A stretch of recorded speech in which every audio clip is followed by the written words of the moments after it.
Hearing the word incurable was devastating. What do you mean? This is incurable? And he's like, you're a lifelong cancer patient. And I was very young, so I was concerned about like, oh, am I gonna die? Like all those feelings. I was originally diagnosed on active duty at Wright-Patterson Air Force Base when I was 20 years old. I had nodular predominant lymphocyte Hodgkin's lymphoma in my groin.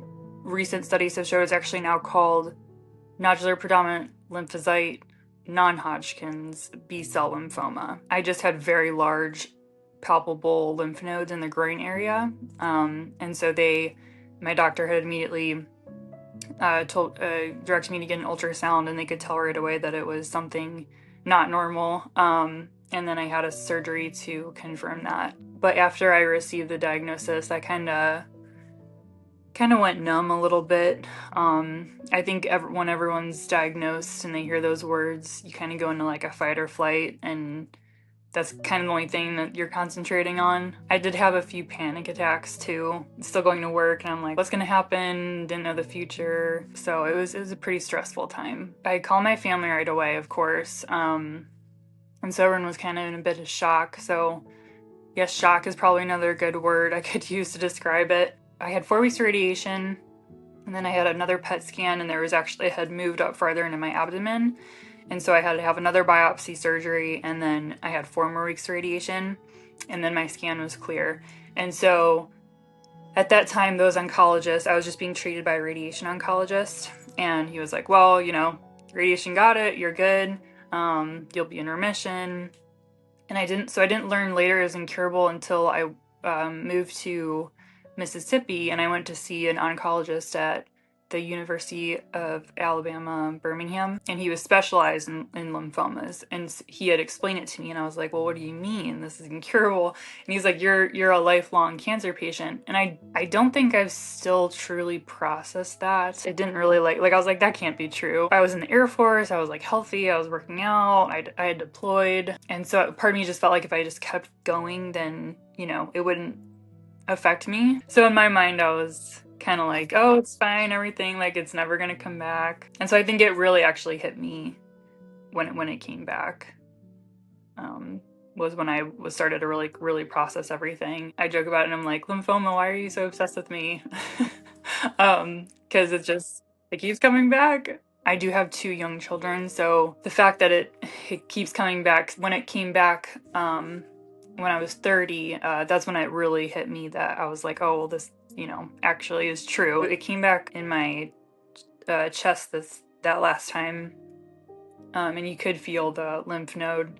It was pretty large. And so I chose to do 4 rounds of Rituximab, which it's similar to chemo. It's not chemo, but it's like an immunotherapy drug that they do through IV. The first round, I had a terrible reaction. The 3 after that were okay. But someone said something to me that really stuck with me was after my Rituximab treatments, I got to ring the bell, like, cancer patients get to when they finish their chemo.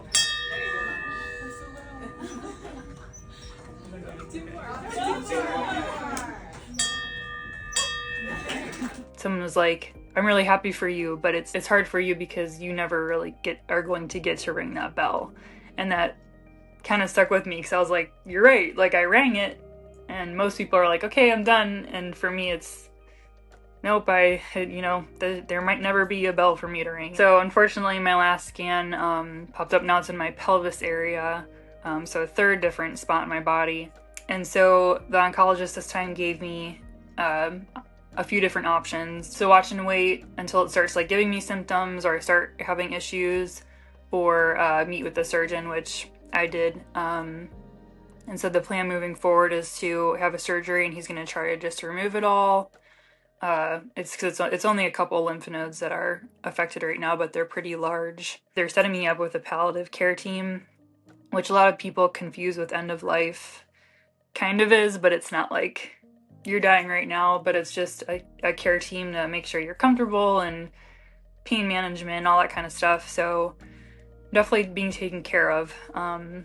But a lot of those words scare people. Most people don't know how to react when you say like, oh, I have cancer, and it's like, oh my gosh, like that's the worst thing in the world. But for me, it's been part of my life since I was a young adult. So there's a balance between like okay, I want to spend time with my kids because I know that time is short, or do I want to go travel the world because I've never, you know, I haven't gone on vacation and I want to go do this. It's like a mental kind of battle every day. Of course, you probably heard the words Scanxiety, scan anxiety. So of course, every time I had a scan, I would just be nervous that it would pop up with something. So I've been trying to live my life not worrying about it, but it's always been there in the back of my mind.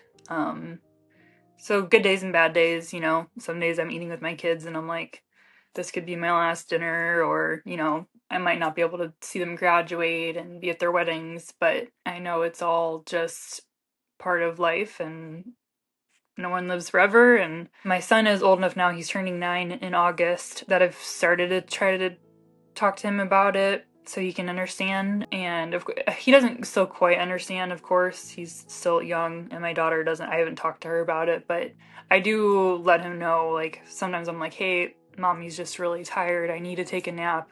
You know, I'm sorry. But I have a few ideas too, just in case anything ever totally goes south. I'm probably gonna like write them letters to open at their different, you know, like when they graduate and when they get married and when they get their first job. I've done a lot of research on that, of just how to prepare them for life without me. I went from enlisted to officer, and I was so proud of what I did and like being able to lead airmen. I loved my job. So it was really difficult. They medically retired me because I'm basically undeployable, which is what we do.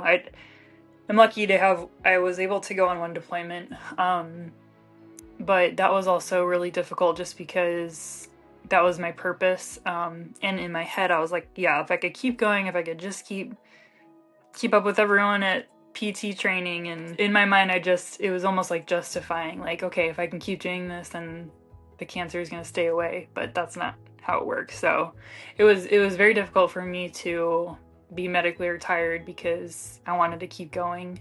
But now I'm just going to focus on my health and, you know, trying to help other people, which hopefully this does help someone. I think going through a lot of this, of course, has given me a different perspective on the world and people and just life in general. So I do get that a lot, actually. Like, people, even before they know I have cancer, they're like, you're like, you know, like sunshine, or they describe me in different ways. And I'm like, well, like, the little things don't matter to me. It's almost hard to describe because if you've never been through it, then you don't get it. But